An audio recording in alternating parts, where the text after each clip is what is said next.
ओम शांति। तो आज का बहुत सुंदर विषय है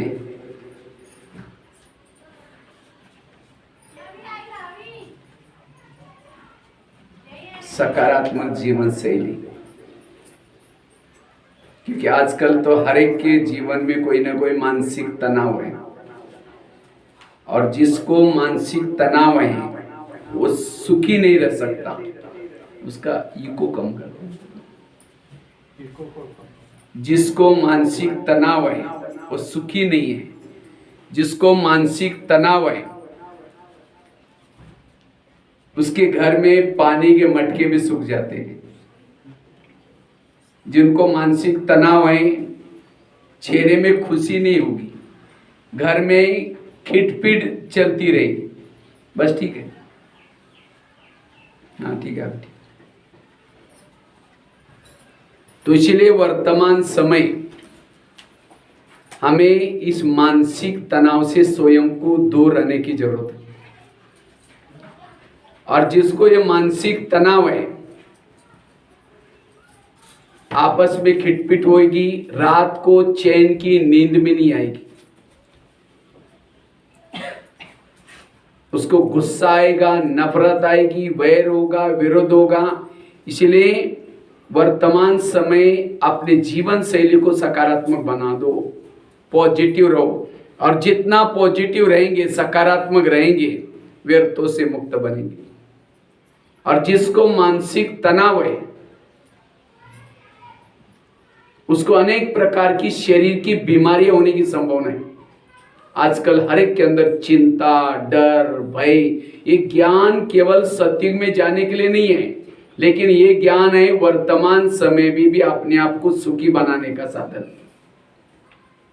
इसलिए वर्तमान समय हमें कुछ भी हो जाए सदा खुश रहो, सकारात्मक रहो, पॉजिटिव रहो। जितना पॉजिटिव सकारात्मक रहेंगे उतना तनाव, टेंशन से दूर रहेंगे। इसलिए वर्तमान समय अपने जीवन को की शैली को पॉजिटिव बनाने की जरूरत है। जिसको मानसिक तनाव है बर्तनों को जोर जोर से मार पीटते रहेंगे। कोई पानी भी मांगता है, कैसे देंगे? ले, तेरे को आता नहीं है। ये तनाव, और तनाव जिसको होगा कई समस्या आएगी। इसीलिए वर्तमान समय में अगर सुखी बनना है, आज जो बीमारियां भी होती है शरीर की, क्यों बीमारियां होती हैं? तनाव के कारण। तनाव के कारण बीमारी होती है। जैसे कोरोना की बीमारी हुई, कोरोना में वो ज्यादा गए जिसको तनाव है। इसीलिए गवर्नमेंट ने इंजेक्शन दिया है सबको। कहते हैं इसे इम्यूनिटी पावर, क्योंकि हमारे अंदर इंजेक्शन देने से तो फर्क पड़ता है, लेकिन हमें सदा खुश रहना है, टेंशन में नहीं आना। ये तो एक बीमारी गई, अनेक प्रकार की बीमारी आने वाली। इसलिए वर्तमान समय अगर हमें सुखी बनना है, तनाव, टेंशन से दूर रहने की जरूरत है। जिसको मानसिक तनाव है, आज किसी को शुगर होती है, किसी को डायबिटीज होती है, तनाव वाला डॉक्टर की चक्कर काटेगा, हॉस्पिटल की चक्कर काटेगा, पुलिस स्टेशन की चक्कर काटेगा, जेलों की चक्कर काटेगा, कोर्ट कचहरी की चक्कर काटेगा। क्यों? कोई ना कोई गलत काम होगा, नशा करेगा, रात भर चैन की नींद नहीं आएगी उसको, और जीवन दुखी तो दुखी। इसलिए वर्तमान समय हमें इस ज्ञान के द्वारा अपने आप को तनाव से मुक्त रखने की जरूरत है। आज किसी को पेट की बीमारी होती है, ईर्ष्या करने वालों को पेट की बीमारी होती है। इसलिए कहते हैं ना, तुम मेरे को देख करके तुम्हारे पेट में जलन होता है क्या? आज किसी को दूर का कम दिखता है, दूसरे की बुराई को आंखें फाड़ फाड़ के देखेंगे। जो आंखें फाड़ता है, गुस्सा करता है, आंखों की पुतली फैल जाती है। फिर डॉक्टर को कहेंगे, डॉक्टर जी मुझे आजकल धुंधला दिखता है। डॉक्टर कहेगा आपको चश्मा लगाना पड़ेगा। चश्मा तो लगाया, फिर भी बुराई देखना नहीं छोड़ेंगे, नंबर बढ़ता ही जाएगा। आज किसी को ज्वाइंट पेन होते हैं, मसल दर्द होते हैं, जो जीवन भर में गुस्सा करता है। गुस्सा करने से ज्वाइंट के ऊपर प्रेशर होता है, और इसी से फिर ज्वाइंट पेन, मसल दर्द होते हैं।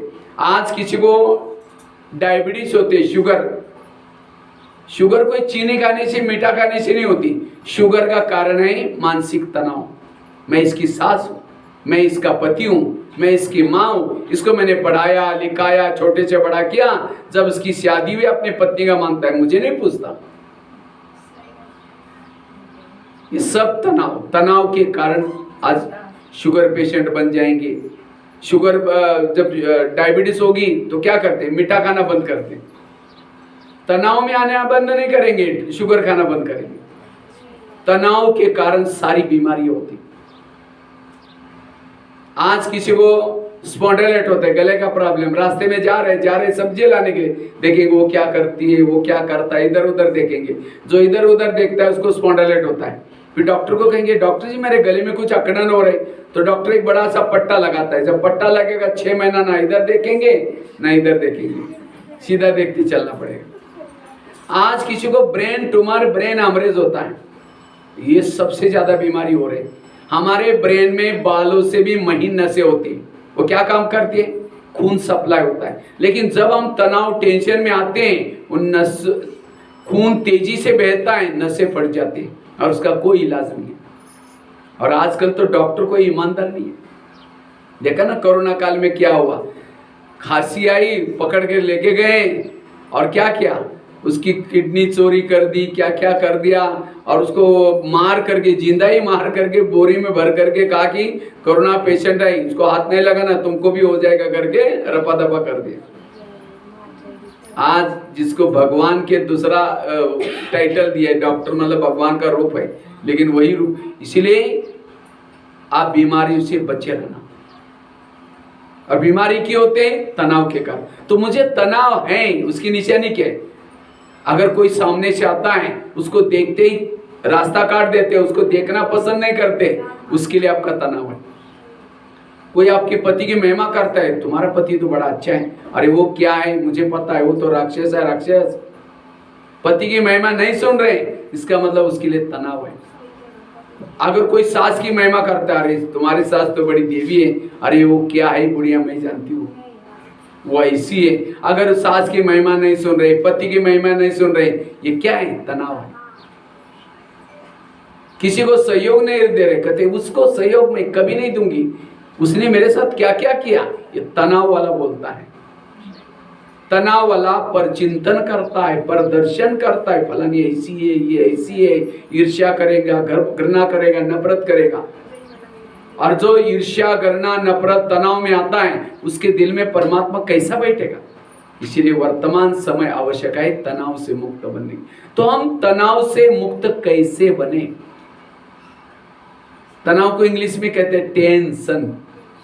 टेंशन कहते हैं मुझे बहुत टेंशन हो गया। टेन मतलब कितना, 10, और सन मतलब बच्चे। टेंशन मतलब 10 बच्चे, पहले तो 2-4 हैं, फिर 10 पैदा होंगे। किसी के 10-12 बच्चे, माँ बाप शांति से बैठेंगे, एक कहेगा पापा जी मुझे कपड़े चाहिए, अब उसको भगाओ, दूसरा कहेगा पापा जी मुझे परीक्षा की भी देने। जितने बच्चे उतनी समस्या भी ज्यादा। इसीलिए कहते हैं ना छोटा परिवार। तो हमारे बच्चे कौन से, अनेक संकल्प विकल्प बहुत पैदा करेंगे।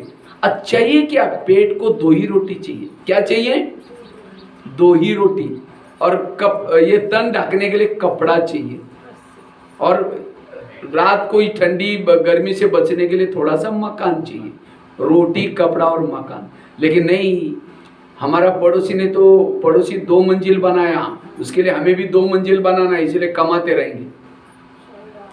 फिर कपड़े भी थोड़ा वैरायटी चाहिए, फिर मेहमान के जाने के लिए अलग चाहिए, फिर फैशन वाली चाहिए, उसको कमाने के लिए फिर लगेंगे। अब खाना भी क्या चाहिए, थोड़ा सा तलावा भी हो, मीठा भी हो, फिर इसके लिए किचन अलग, डाइनिंग अलग। व्यक्ति की इच्छा जीवन भर में वो भागता है, इसीलिए थोड़ा सा चाहिए। इसीलिए अब हमें वापिस जाना है, इसीलिए इच्छा हमें अच्छा बनने नहीं देती।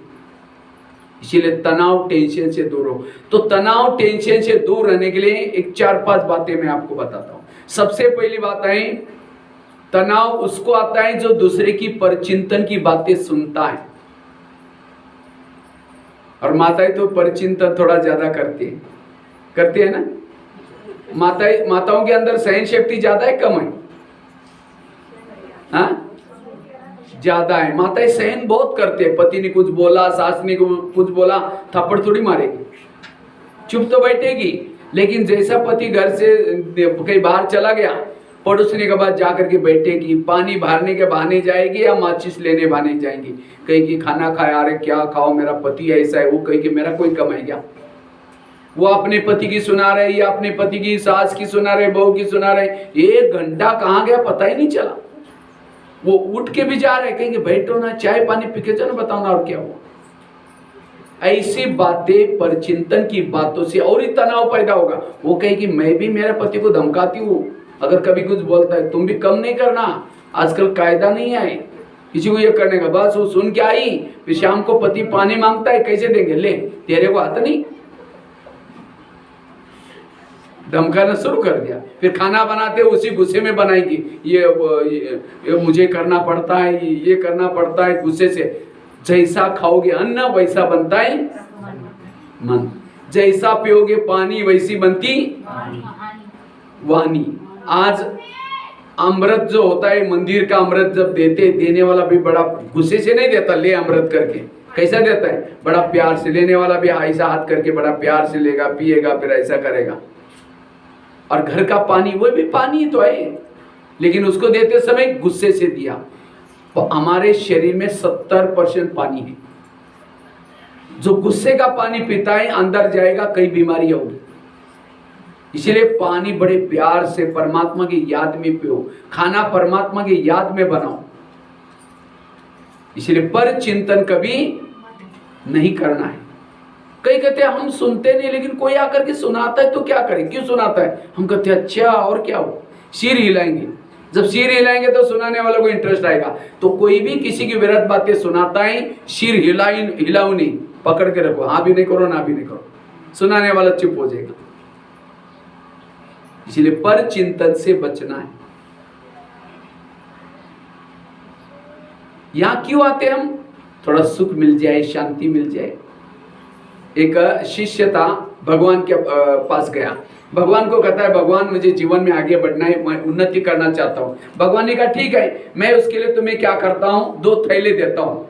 भगवान ने कहा एक थैला तुम पीठ के आगे रखना और दूसरा थैला पीठ के पीछे रखना। और भगवान ने कहा जो पीठ के पीछे थैला है, तुम्हारे आस पास पड़ोस में जो भी लोग हैं, उन सब की बुराई की चिटकी बना के डालिए उसके अंदर। और आगे वाला थैले में तुम्हारे खुद की बुराई की चिटकी बना के डालिए।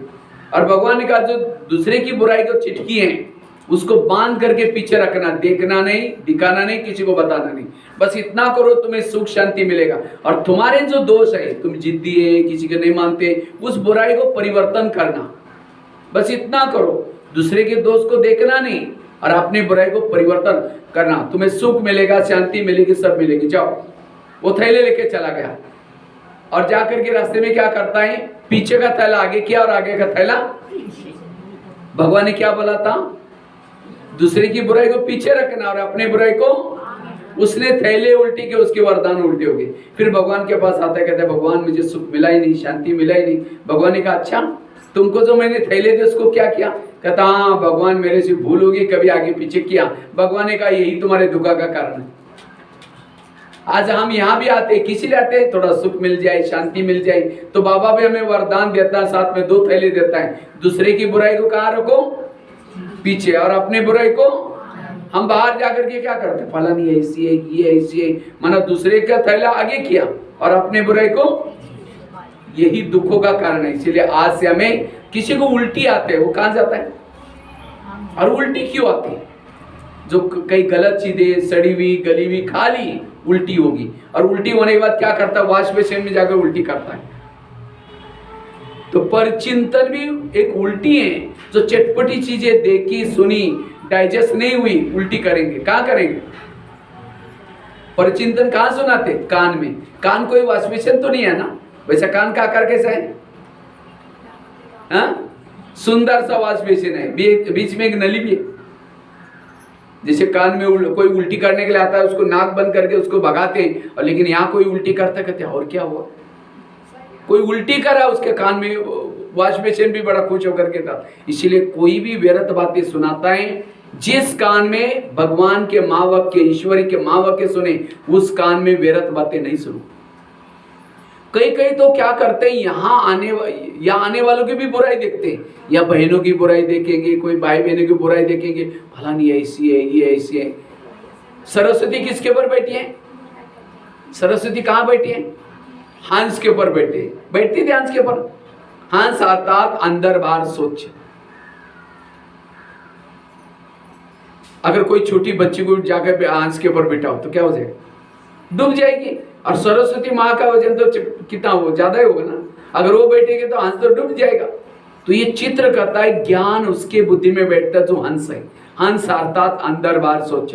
कई क्या करेंगे, कोई सामने नहीं है, दो चार जन नजदीक जाकर के, कान के पास जाकर के, फलानी ऐसी है, ये ऐसे देखते हैं, पहले देखेंगे आप कोई सुन तो नहीं रहा है, हाँ? ये करेंगे, फिर बाद में नजदीक जाकर सुनाएंगे। अचानक वो आई जिसकी बुराई कर रहे हैं, ओम शांति, अभी हम आपको याद कर रहे थे, हाँ? मुख में राम बगल में छुरी। ऐसे के दिल में भगवान नहीं बैठ सकता, सुख नहीं मिलेगा, शांति मिलेगी नहीं। इसलिए ये नेगेटिव सोच है। इसलिए कभी भी व्यर्थ बातें नहीं सुनो, परचिंतन की बातें नहीं सुनो। कोई सेंटर की, कोई बहनों की, फलानी ऐसी है, वो अगर ऐसे सुनाते हैं, कहते एक सत्संग चलता था, बहुत लोग आते थे। तो एक दिन एक शिष्य ने गुरुजी को कहा, गुरुजी मुझे एक वरदान चाहिए। तो गुरुजी ने कहा क्या वरदान चाहिए? कहता है मेरे बारे में सबके दिल में क्या चलता है ये मैं जानना चाहता हूँ। तो गुरुजी ने कहा ठीक है, मैं तुम्हें वरदान देता हूँ, साथ में एक छड़ी देता हूँ, मांत्रिक डंडा। कहा कि जब भी किसी के दिल में तुम्हारे बारे में कुछ चलता है वो जानना है, ये छड़ी को दिल में रखो, उस व्यक्ति का नाम लो तो पता चलेगा। तो छड़ी दी, वरदान दी, शिष्य चला गया। अचानक शिष्य को याद आया, पहले मैं गुरुजी की चेकिंग करता हूँ, गुरुजी के बारे में, गुरुजी के दिल में मेरे बारे में क्या चलता है। तो छड़ी को दिल में रखा, गुरुजी का नाम लिया, थोड़ी छड़ी काली होगी। जब छड़ी काली होगी उसको लगता है अरे गुरुजी के अंदर मेरे बारे में कालापन है, इनको गुरुजी बना करके फायदा क्या? आश्रम में आना बंद हो गया। एक दिन हो गया, 2 दिन हो गया, 1 महीना हुआ। गुरुजी उसके घर में गए, क्या जी आजकल आप आश्रम में नहीं आते? नहीं जी, थोड़ी मेरी तबीयत खराब है, मेरे घर में मेहमान आते हैं, आजकल थोड़ा डेंगू चल रहा है, आजकल थोड़ा ये कोरोना चल रहा है, कुछ ना कुछ बहाना बताता है। तो गुरुजी ने कहा आप 6 साल से आश्रम में आते थे, आंधी आए, तूफान आए तो भी आते थे, अभी क्या हुआ? नहीं जी, नहीं जरूर कुछ बात है। कहा कि गुरुजी आपके अंदर मेरे बारे में कालापन है, जो छड़ी दिया ना मैंने उसे देख लिया। गुरुजी ने कहा अच्छा ये बात है क्या? लेकिन गुरुजी ने कहा तुमने देखा कि तुम्हारे अंदर औरों के बारे में कितना कालापन है? कहा कि नहीं देखा। देखो छड़ी को दिल में रखा, अपना खुद का नाम लिया, पूरी छड़ी काली हो। गुरु की कितनी काली थी? थोड़ी सी काली थी, और शिष्य की पूरी काली, थोड़ा सा सफेद बन रही थी। 6 साल से आश्रम में आ रहा। तो अपनी काली देकर के शर्म आई, सिर झुकाया। गुरुजी ने कहा कोई बात नहीं, मैं भी जब आश्रम में शुरू में आया था मेरी भी छड़ी पूरी काली थी, लेकिन मैंने तपस्या करते, साधना करती, इतनी काली है, वो तो सफेद हो ही जाएगी। मैं तो यहाँ ही रहता हूँ, दान पुण्य कर रहा हूँ, और उनकी सेवा कर रहा हूँ, लेकिन तुम मेरे को देख करके आश्रम में नहीं आओगे, दान पुण्य नहीं करोगे, सेवा नहीं करोगे, तुम्हारी जो सफेद है वो भी काली हो जाएगी। तब वो शिष्य कहता है गुरुजी मैं कितनी बुरा काम कर रहा था, आज से मैं कभी दूसरे के दोष नहीं देखूंगा। तो रोज आश्रम में आता है। ये कहानी हमारी अपनी, हम भी यहाँ आते शुरू में तो हमारी जो पतित आत्मा थी, काली आत्मा थी, पावन बनना शुरू हो जाते, ज्ञान करेंगे, योग करेंगे। जैसे नजदीक आएंगे बहनों के, सेंटर के, फिर कहेंगे यहाँ जो पैसे देते हैं ज्यादा उनको आगे करते, वो बहन जी ऐसी है, वो भाई ऐसा, कुछ ना कुछ दोस्त देखेंगे, फिर आना बंद करेंगे। बहनें पूछेगी क्या जी आजकल आप आते नहीं? नहीं जी थोड़ा घर में मेहमान आए, मेरा ये है। अब घाटा किसका हुआ? हाँ, आज जिस बहन की आप बुराई देख रहे हैं उनकी सफेद छड़ी भी होंगी ना, उन्होंने पुण्य कितना कमाया। आज घर का त्याग करके यहाँ करके कितने लोगों को ज्ञान सुनाया, पवित्रता का पालन, कितना पुण्य है उसका। आज थोड़ी सी वो बुराई देखी। इसलिए कभी भी किसी के दोष नहीं देखो, दोष देखने वालों को कहेंगे कौवा। अब कौवे की बुद्धि में कभी सरस्वती, और जहां सरस्वती नहीं वहां लक्ष्मी नहीं, वहां दुर्गा नहीं, वहां शांति नहीं, संतोषी मां नहीं, कोई नहीं आएगा। मुझे लगता है स्कूल कॉलेज में और कोई फोटो नहीं होते, किसका फोटो होता है? सरस्वती का। केवल सरस्वती का फोटो। क्यों? जहां सरस्वती आई सारी देवी आएंगी। इसीलिए कभी भी कोई अगर किसी की व्यर्थ बातें सुनाता है, हमें सुनना। समझो रास्ते में जा रहे, किसी ने अचानक किचड़ा लेकर के आपके शरीर पर डाल दिया, कपड़ों पर डाल दिया, आप नहा धो करके अच्छे होकर के सवेरे जा रहे थे, फिर क्या सब लोग चिढ़ाएंगे, अरे क्या कचरा है, वापिस जाएंगे कपड़े बदल करके आएंगे, टाइम तो वेस्ट हुआ ना। दूसरे दिन फिर जा रहे थे वही सामने जिसने कल क्या डाला था, तो क्या करना चाहिए? बदलना चाहिए ना रास्ता। या कहेंगे हाँ बहुत अच्छा हो गया, आप खड़े हैं, चलो अच्छा हो गया, कचरा डाल दो, बोलेंगे? इसको कहते संग दोष।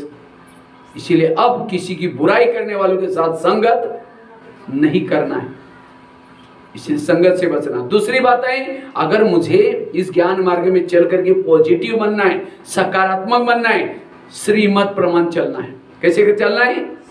श्रीमत कहाँ मिलता है? पड़ोसी के पास जाकर बैठने से, टीवी देखने से, अखबार पढ़ने से कहाँ मिलता है? यहाँ आकर के मुरली सुनने से, ज्ञान सुनने से आपको क्या मिलता है? श्रीमत। और जो श्रीमत प्रमाण चलता है उसका जिम्मेवार भगवान है, और जो मनमत प्रमाण चलता है, परमत प्रमाण चलता है, उसका जिम्मेवार खुद है। इसलिए श्रीमत को कभी नहीं छोड़ो। श्रीमत प्रमाण चलने वाला सशक्त बन जाएगा, शक्तिशाली बन जाएगा। इसलिए श्रीमत। लेकिन आजकल कई श्रीमत प्रमाण नहीं चलते। क्यों नहीं चलते? क्योंकि लोक लाज आते हैं, और खास तो राजस्थान में ज्यादा ही लोक लाज चलती। लेकिन आप थोड़ा राजस्थान से हट करके काफी दूर है, धौलपुर बिल्कुल जैसे कि मध्य प्रदेश का और यूपी का ही संस्कार है यहाँ आप लोगों के पास। राजस्थान के संस्कार तो कम है आप लोगों के पास, मैं देख रहा हूँ। मैं देखता हूँ जालोर, फालना, इधर आसपास में मारवाड़ में वगैरह में जाता हूँ, जोधपुर वगैरह, जब माताएं क्लास में आते हैं घूंघट लेकर के बैठेगी। अगर उसको दृष्टि लेना है, घूंघट थोड़ा ऐसा करके ऐसा ऐसा करेगी। अभी कुछ साल पहले बहुत सारी माताएं राजस्थान की सेवा के लिए मधुबन में आई थी। तो एक माता जी टेलीफोन एक्सचेंज में फोन करने के लिए आई थी। तो मैं वहाँ कुछ काम से खड़ा था, जब फोन करने के लिए आई तो उस समय तो घूंघट वगैरह नहीं लिया था। तो जैसा उसका फोन लगा, फटाफट घूंघट लेकर के उसमें से बात कर रही थी। जब फोन पूरा हुआ, मैंने माता जी को पूछा, माता जी आप घूंघट से बात क्यों कर रहे थे? कहते ससुर जी से बात कर रहे थे ना। ससुर जी जयपुर में है और वो माउंट आबू से बात करे, 500 किलोमीटर डिस्टेंस है। तो मैंने कहा ससुर जी थे वहां, तो देख तो नहीं लिया। ये भी मुझे बहुत अच्छा लगा। ससुर जी के लिए रिस्पेक्ट है, रिगार्ड है। लेकिन ससुर जी का ससुर जी कौन है? कौन है? परमात्मा। उसका इतना रिगार्ड है। अगर मुरली के नहीं जाएंगे ससुर जी क्या बोलेंगे? अमृत वाला नहीं उठेंगे ससुर जी क्या बोलेंगे? सफेद ड्रेस नहीं पहनेंगे ससुर जी क्या बोलेंगे? लोगों की लोक लाज। इसीलिए लोक लाज नहीं करो। आज हमें जाना है वापिस। जैसे स्कूल कॉलेज में बच्चे जाते हैं, यूनिफॉर्म पहन के जाते हैं, वो सोचते हैं कि गली वाले बच्चे मुझे क्या बोलेंगे, मैं कितना गंदा इस ड्रेस में दिखता हूँ। इसीलिए अपना ड्रेस वो ये कर यूनिफॉर्म में जाता ना, तो हम भी कहाँ यहाँ पढ़ने के लिए आ रहे हैं? ये भी क्या है? स्कूल है ना, तो स्कूल का ड्रेस में आना है। इसीलिए लोक लाज कभी लोग इस दुनिया में ऐसे हैं, घोड़े पर बैठने में नहीं देंगे, पैदल चलने में नहीं देंगे। इसीलिए कहते हैं सुनो सबकी करो मन की नहीं श्रीमत की। मन की करते करते तो नीचे आ गए, फिर भी मन की कहेंगे तो फिर और नीचे आ जाएंगे। सुनो सबकी करो श्रीमत की। सीता के जीवन में विघ्न क्यों आए, समस्या क्यों आई? उसने रेखा का उल्लंघन किया। इसलिए कभी भी रेखा का उल्लंघन नहीं करो। हर चीज के लिए नियम बने। जितना नियमों के अंदर चलेंगे उतना फायदे का है। जैसे डॉक्टर ने दवाई तो दे दी, दवाई देने के बाद क्या कहता है, ये दवाई खाना लेकिन खट्टी चीजें नहीं खाना। समझो पेशेंट को खांसी है तो डॉक्टर कहता है दवाई खाना लेकिन साथ में दही वगैरह खट्टी चीजें मत खाना। पेशेंट दवाई लाए, दवाई भी खा रहा है, खट्टी चीजें भी खा रहा है, क्या हो जाएगा? उसकी बीमारी का ठीक नहीं होगी। इसी तरह परमात्मा भी ज्ञान देता है, साथ में कुछ नियम क्या है? ये परहेज है। वो तो हम करते नहीं है, फिर कहते मेरे संस्कार बदलते नहीं, मेरे अंदर बुराई खत्म नहीं होती। जो नियम बाबा ने सुनाए उसको करो। और नियम कोई ज्यादा कोई कड़क नहीं है। भक्ति मार्ग में क्या क्या करते थे, उपवास करते थे, व्रत करते थे, मंदिर में जाकर नारियल लेके जाते थे, अगरबत्ती के लेते, कई तो नहा करके ऐसे ऐसे वो कोलंटी खाते हुए मंदिर तक जाते थे। ऐसे ऐसे भी कई नियम है। हाँ, कई पर क्या क्या करते थे, कई यात्रा में जाओ, कई ये चढ़ाओ, ये महाराज जी को इतने चढ़ाओ। यहाँ कोई है ऐसा? सिंपल से नियम है। इसीलिए बाबा कहते बच्चे नियमों का पालन करो। हनुमान एक बार सीता के पास गया, सीता अपने बालों में सिंदूर लगा रही थी। तो हनुमान पूछते माता जी क्या कर लगा रहे? कहते ये सिंदूर लगा रहे हैं हम। कहा कि क्यों? कहते हैं इससे राम जी खुश हो जाता है। तो उसको लगता है एक तिलक लगाते हैं, राम जी इतना खुश हो जाता है, भागे भागे दुकान में जाता है, पूरा अपने शरीर में सिंदूर की बोरी लेकर के लगा दिया और राम जी के पास गया। राम जी ने कहा ये क्या लगा, क्या है लाल लाल? कहते सीता माता ने कहा कि आप सिंदूर लगाने से खुश हो जाते, वो तो एक तिलक लगाते, मैं पूरा लगा क्या? उसको लोक लाज आई, अगर मैं लगाऊंगा समाज क्या कहेगा, ये लगाऊंगा दोबारा निकलेगा नहीं निकलेगा, इससे मेरा शरीर भद्दा सा नजर आएगा। उसको नशा चढ़ी, इससे राम जी खुश हो जाता है। जो पहनने से, जो खाने से प्रभु खुश हो जाता है, उसके लिए लोक लाज नहीं करनी है। इसीलिए लोक लाज के कारण नियमों का उल्लंघन करते, और जो नियमों का उल्लंघन करता है उसको प्रभु प्यार नहीं करता। एक होता है पक्के बिके ब्रह्मा कुमार कुमारियां, और दूसरे होते कच्चे। कच्चे आते त्रेता युग में, पक्के आते तो कौन से युग में आना है? तो सतयुग में आना। तो नियमों को भी नहीं कहते, हम गृहस्थी में रहते हैं ना। हाँ, गृहस्थी में रहते ना। नियम कौन से? एक तो अमृत वाला रोज उठना, दूसरा नियम रोज की ईश्वरीय महावाक्य सुनना, मुरली सुनना, तीसरा नियम पवित्रता का पालन करना, शुद्ध भोजन खाना। बहुत सारे नियम है। तो यहाँ जो आपको सुनाया जाता है वो ठीक है, या भक्ति मार्ग में जो करते वो ठीक है? भक्ति मार्ग में जैसे अभी कृष्ण जन्माष्टमी हुई, तो कृष्ण के लिए क्या आरोप लगाया?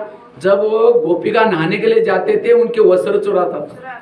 अब बताओ, अगर कोई छोटा बच्चा ऐसा काम करेंगे तो पुलिस वाले को हवाले करेंगे, तो वहां अगर ऐसे करेंगे उसको भगवान कैसे बोलेंगे? वास्तव में उसका रहस्य है। ज्ञान को स्नान कहा जाता है। हम यहाँ किस लिए आते हैं? सेंटर क्या है? एक तालाब है। यहाँ हम किस लिए आए? ज्ञान स्नान करने के लिए आते हैं। जब ज्ञान स्नान करते तो परमात्मा ज्ञान की मुरली बजाता है और हमारे देह के वस्त्र को बुलाता है, देह भान को बुलाता है, ये उसका अर्थ है। लेकिन लोगों ने क्या किया? वो शरीर रूपी वस्त्र वो वस्त्र दिखाए, वो चुराता नहीं, कहा कुछ। इसीलिए कृष्ण को किसी ने पत्र लिखा था, हे कृष्णा तुमने कहा था कि मैं आऊंगा लेकिन नहीं आना, क्यों? अभी गोपिका के पास, किसी के पास भी, सबके पास मोबाइल है। अगर आप किसी को मटकी तोड़ेगा, वस्त्र चुराएगा, पुलिस स्टेशन फोन करेंगे। और कहा कि अगर वो वस्त्र चुराएगा, मटकी भी, आजकल तो मटकी में तो पानी नहीं भरते, सबके घर में नल आए। तो वास्तव में इसका अर्थ अलग है। कृष्ण प्रिंस था, प्रिंस ऐसा काम नहीं करता, राजकुमार था, इसलिए आध्यात्मिक अर्थ अलग है। इसीलिए लोग बोलते हैं ना, तुम्हारा एक भगवान था कमजोर, राम के लिए बोलते हैं, और दूसरा था चोर बोलते हैं। वास्तव में उसने ऐसा किया नहीं, लोगों ने मन घड़ित बातें सब लिखी। इसीलिए कहाँ उनके संस्कार, 16 कला संपूर्ण, संपूर्ण निर्विकारी, मर्यादा पुरुषोत्तम, इसीलिए आज लोगों ने मिक्स कर दिया। भक्ति मार्ग में कहते हैं भगवान को प्राप्त करने के लिए बलि चढ़ानी पड़ती। कौन सी बलि? मई की बलि। लेकिन लोगों ने मई करने वाली बकरी की बलि चढ़ा दी। कहते हैं उपवास करने से भगवान प्रसन्न हो जाता है। कौन सा उपवास? वो मतलब नजदीक वास माना रहना, भगवान के पास बुद्धि से रहना, इसको कहते हैं उपवास। लेकिन लोगों ने कौन सा उपवास किया? पेट का उपवास किया। जिस दिन पेट का उपवास करेंगे बुद्धि पेट की तरफ जाएगी, भगवान की तरफ जाएगी। इसीलिए कहाँ है भूखे पेट भजन ना हो गोपाला। कहते घर घर में लक्ष्मी आएगी। लक्ष्मी आने के लिए क्या करते हैं? दीपक जलाते हैं। और क्या करते हैं? लाइट लगाते हैं, दीपक जलाते हैं, लाइटिंग करते हैं, सफाई करते हैं। आई लक्ष्मी। लक्ष्मी आएगी कैसी? लक्ष्मी आते हैं उल्लू के ऊपर। उल्लू को तो लाइट में दिखता ही नहीं। फिर फटाका जोर से बजाएंगे, फटाका सुन करके उल्लू तो घबरा करके वो कहीं और जाएगा। दिवाली में लक्ष्मी आने के लिए क्या करना चाहिए? पूरा शहर की लाइट बंद करके चुपचाप घर में बैठना चाहिए, हो सकता है लक्ष्मी आ जाती।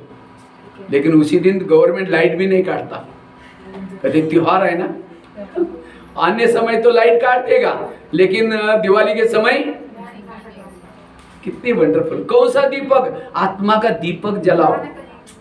कौन सी सफाई? ईर्ष्या करना, नफरत इसकी करेगा तो वो ठीका ही है, यहाँ का ठीका। इसलिए कहा कुछ किया कुछ, इसलिए हमें असली श्रीमत परमात्मा दे रहे हैं। अभी जैसे गणपति का उत्सव चल रहा है आजकल पूरा भारत में, और खास तो महाराष्ट्र में ज्यादा मनाते हैं। गणपति के लिए क्या कहते हैं? गणपति क्या करता है? विघ्न हारता है, सबके विघ्न खत्म करता है। तो वास्तव में गणपति की पूजा करने से कोई विघ्न नहीं हारेंगे। गणपति का एक एक अंग हमें विघ्न हरने की प्रेरणा देता है। गणपति का पेट बड़ा है। गणपति कहता है अगर तुम्हें विघ्न हरना है तो तुम्हें कोई कुछ भी बोलता है उसको पेट में संभालो, इधर उधर नहीं सुनाओ। लेकिन लोगों ने क्या किया? थोड़ा भी कोई बोलता है, और खास तो माताओं के पेट में कोई बातें ठहरती नहीं। थोड़ी भी किसी ने बोली सबको सुनाई थी। और ये कमजोरी का फायदा बाबा ने, ब्रह्मा बाबा ने लिया है। और ज्ञान का कलश किसको दिए? माताओं को। क्यों? माताओं का अगर सुनाएंगे, माताएं सबको सुनाएंगी, और इसलिए ज्ञान फैलता जाएगा। इसीलिए देखो माताओं की संख्या भाई ज्यादा है। क्यों? पता है कि माउंट आबू से भाई आने वाले हैं, सबको सुनाएंगे, अरे आप भी आना, आप भी आना। इसलिए संख्या, हाँ देखो संख्या बढ़ा दिया। और भाई तो सुनाएंगे नहीं, भाई तो अपने अंदर ही रख देंगे। और इसीलिए भाइयों के सिर पर वो ज्ञान का कलश नहीं दिया। और इसीलिए सारी देवियां कौन है? दुर्गा, सरस्वती, सारी देवी है। क्यों? संगम युग में उन्होंने ज्ञान का प्रसार किया था, और बाबा के कार्य में मददगार बने थे। भाई तो थोड़े हैं, हनुमान है, गणेश है, थोड़े से, विष्णु जी है, शंकर जी है, बाकी कम। इसलिए वो ज्ञान की बातें भले सुनाओ, लेकिन व्यर्थ बातें अभी हमें किसी को नहीं सुनाना है। व्यर्थ बातें अपने अंदर। इसलिए डॉक्टर आजकल क्या कहते हैं? अगर हेल्दी बनना है कड़वी चीजें खाना पसंद करो, करेले खाओ, कड़वे के पत्ते खाओ, मेथी के लड्डू खाओ, जीवन में आने वाली कड़वी बातों को डाइजेस्ट करो। इसलिए व्यर्थों से बचे रहो। इसलिए श्रीमत का पालन